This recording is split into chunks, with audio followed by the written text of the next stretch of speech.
Another Vegas casino closed. The NBA may be coming to the city. March Madness all around town. All of that coming up right now on MTM Vegas, the Solo Show.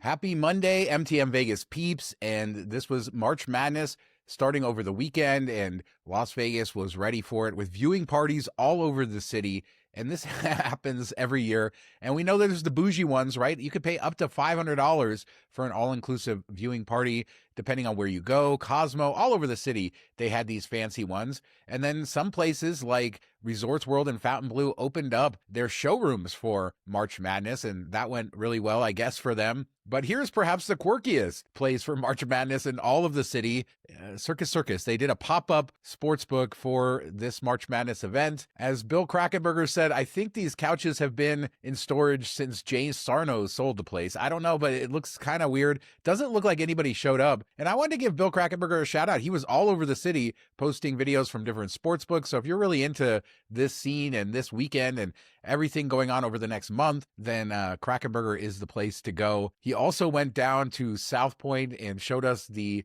incredible pricing over there. This feels even better than maybe Super Bowl or some other things. You can get your dollar coffee, which is crazy. And there's no charge. They do this big setup in one of their ballrooms, and you can just go in for free. $2 donuts, $2 muffins, $3 sausage and gravy biscuits, $7 breakfast burrito. I don't know. Maybe things are getting a little expensive over at South Point, but a reminder, as Krakenberger says, this is Vegas the way it should be. But it seemed like a fun weekend all around town, viewing parties. And I love the fact that you can get as fancy as you want, spend all the money, be around exclusive people, or you could head to the South Point or Circus. People should go there, I guess. There's nobody there, but you can get a different experience, one that you used to get without paying all the crazy prices. But I hope everybody had a great weekend in Las Vegas, a great weekend of sports. I feel like this is getting bigger than ever now that sports betting is bigger and everybody seems to be engaged in ways that they didn't used to be. And it seems like Vegas is holding up with being a destination for this, even with sports betting more prolific all around the country. But sports in Vegas, nothing new. When I moved here, the Runnin' Rebels were the big sports in town. They were only a few years past their national championship with Tarkanian, and that was what Vegas sports was. Then eventually we got some minor league hockey teams, and it all steamrolled into today, where we now have the Vegas Golden Knights, the Las Vegas Raiders, and the Las Vegas Athletics on the way. But there is one big sport that is missing, the NBA, and they've been hinting at coming to Las Vegas for a long time, and that is about to happen, or let's hope it is. The NBA owners are meeting on March 24th and 25th to have their initial vote on expansion, and Las Vegas is supposed to be at the top of this list, so we would expect that Las Vegas will get one of these teams, but we should know by the end of the week. Now, there will be a follow-up vote that has to confirm this, so I guess this week we're not going to get 100% confirmation, but I expect if there's a vote for Vegas, that will carry through. But there's a lot to sort of know about this and a lot in the news. First off, an interesting stat. It's going to cost between $7 and $10 billion for the expansion fee, and they are going to expand by 2 teams, and the teams that come are expected to be in the top 8 in revenue for the league. So they're looking for markets that are really going to drive huge revenue for the league and be an expansion, not just, bottom of the barrel sort of teams. These teams that they decide to add will be starting in the 28-29 season, so not too far away. Potentially, we could have all 4 major sports here in Las Vegas by 2028. But who is going to own the arena? Where is it going to be? There's still so many questions up in the air, and it seems like there's tons of billionaires fighting it out to try to get the Vegas franchise for the National Basketball Association. But let's talk about some of the local influence. George Assad, a gaming control board member, was talking about Resorts World and saying they need to build the arena there. I think Resorts World has been open to this idea to build it on their empty lot just south of the casino, especially now that it doesn't seem like they have huge plans for an expansion anytime soon. And we talked about Resorts World a little bit on the last show, and this is certainly a big tie-in. And I think there's a big push here to try to put another arena on the north area of the Strip to sort of alleviate problems with T-Mobile, Allegiant, and the new A's Stadium all being on the South Strip. So Resorts World is a potential spot, just sort of across the street. LVXP, we've talked about them quite a lot, and that is another potential ownership group and another potential spot for the NBA team, and that's just north of Fontainebleau, and both of those would draw tons of people up to the North Strip and really help it out. And maybe that's what we're talking about, this redevelopment of Circus that we talked about on a recent show. Maybe there's people that know things behind the scenes for how this might go. So in addition to LVXP and possibly Resorts World and different financiers behind all of that, Bill Foley, the owner of the Golden Knights, has pledged to spend $300 million to renovate T-Mobile Arena if the NBA comes there. And that arena was already built with the idea of having both types of teams, but the NBA would want something more modern. And Foley's stepping up saying, give me the team. I'll give you the arena, and we don't even have to build another building. Magic Johnson has been in the mix, and he met with the governor recently, trying to talk about it. It's not kind of clear exactly which ownership group he has. Oakview is another group that had that land south of the Las Vegas Strip for a potential NBA arena, and they're already sort of juiced into the league in other cities with other arenas. And we know LeBron James wanted a team, but he seems to be out of the discussion.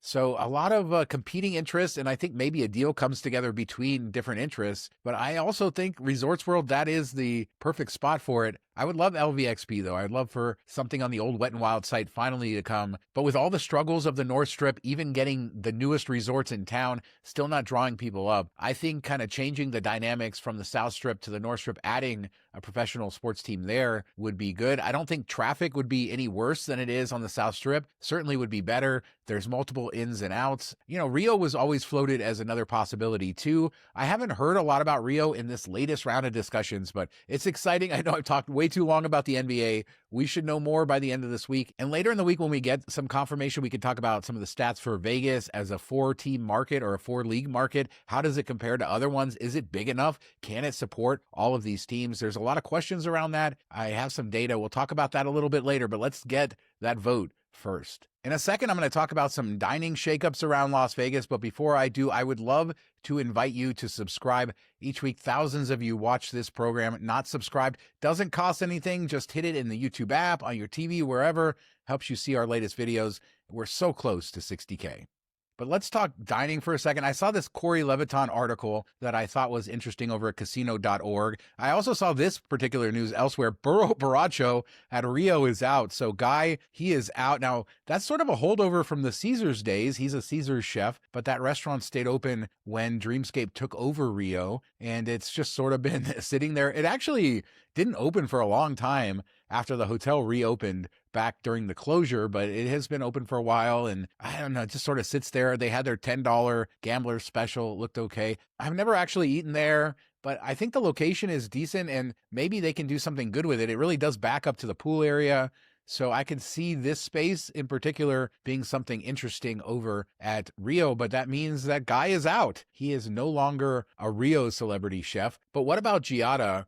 This week we've seen Vanderpump Hotel start. We saw all of the marquees being taken off Cromwell, and indeed it is starting its transition over to Vanderpump Hotel. We also saw some mock-ups of the rooms, and Mark and I are going to talk more about this on Wednesday in depth, but I don't want to hold that back from you guys. So here is what they look like. I think this is a vast departure from Cromwell's existing rooms, but Corey made a good point. Caesars has said that Giada is sticking through with Vanderpump Hotel, meaning that the restaurant's going to stay there. Of course, there's also a Giada outlet in Caesars Palace, but she's been sort of working with other casino companies, Penn Entertainment. So he's wondering, what is the future for Giada? She's never been incorporated quite as much. I mean, we see so many Ramsey properties and other chefs. Guy is another example where we see those not just in Vegas, but elsewhere as well. Giada hasn't had as wide a partnership, so maybe she goes away eventually. We don't know. Maybe just some interesting guesswork over by Corey.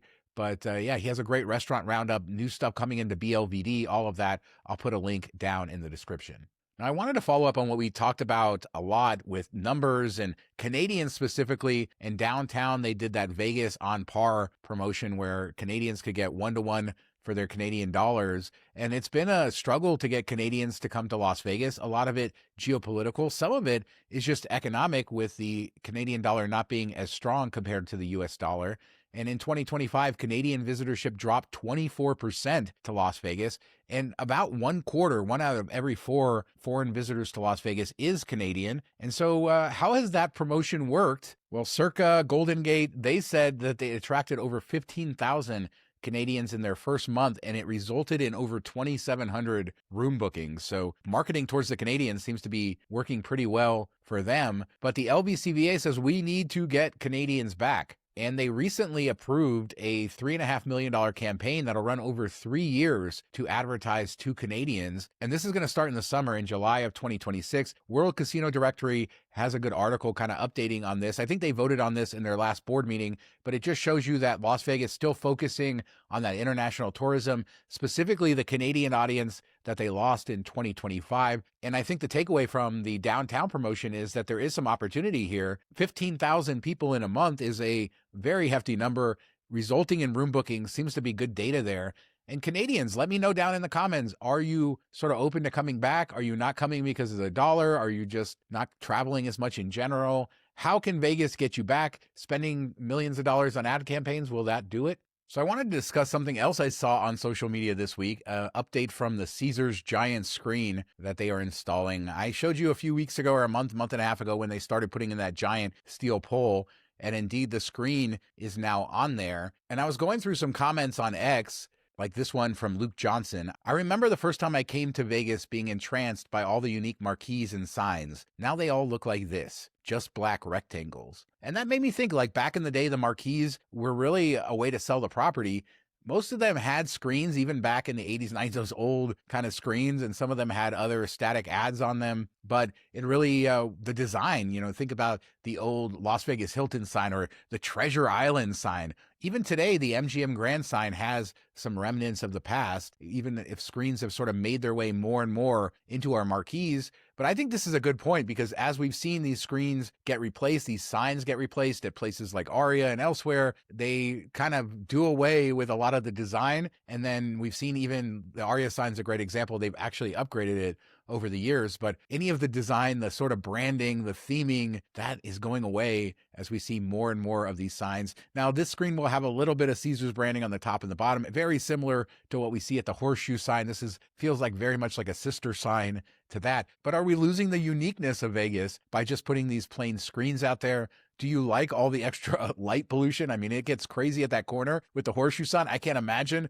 with a second one going back and forth. And then who knows what the heck they put on the side of Vanderpump? That's going to be another thing to keep an eye out on. But this is what it looks like. This big ass sign is over there at the corner of Caesars Palace.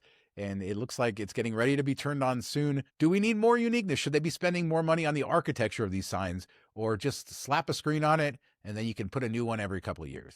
One other story I wanted to follow up on, I saw in the Review Journal an article with John Decree, who is the head of institutional investor research at CBRE Capital Advisors, and Barry Jonas, who's a gaming analyst. And they did a panel at Park MGM this week talking about the wider conflict and how it has affected Las Vegas.